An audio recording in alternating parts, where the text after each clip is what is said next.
Simulation exercises katakod kan pagboto sa mall para sa 2023 barangay asin SK elections isinagibo sa Legazpi City.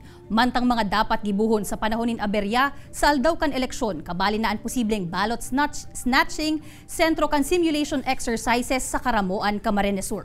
Uya ang report.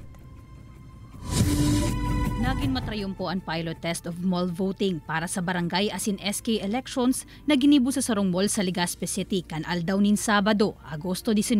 Nasa 48 mga botante ang nagpartisipar sa aktibidad nagikan sa manlain-lain na sektor. Naging madali man ang proseso kan pagboto kan mga ini. Nahaluyan sanaan mga personahe kan COMELEC pag-abot sa pagbilang nin boto. Huli ta mano-mano sanaan naging proseso ka ini. Dakulang bagay man subuot na gibuhong venue kan eleksyon an mga mall. Huli ta apuera sa mahewas na lugar. Day naman gayong problema ang ilalatag na seguridad. Looking at the answers of the voters, kasi yung 50 voters yun talaga yung respondent. Wala po kami nakitang negative eh. Lahat po positive eh. Para sa akin, as a pregnant woman, mas madali dito sa mall. Yung climate is okay, hindi siya mainit, masyadong mainit. Compare sa school, sobrang init. Sa Banwaanin Karamoan, Camarines Sur, nagkondusir ang COMELEC asin kapulisanin simulation exercises kaibanan ang mga personahe kan DepEd, BFP asin iba pang katabang na ahensya.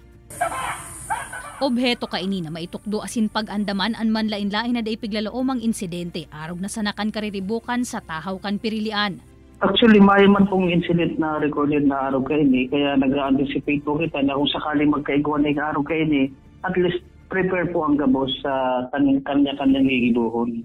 Iniiwasan ta po mag-create kita ng eksena sa laog na matakot si mga botante na magduwa-duwa magboto pa, na mag-urli-lugod o magdurulag dahil nakakagulo na nga ni. Magkakaigwaman liwat nin coordinating conference ang mga imbweltong ahensya asin opisina nganing pag-ulayan ang ginibong aktibidad asin kun ano pa ang mga kaipuhan na gibuhon como preparasyon sa papaaboto na eleksyon.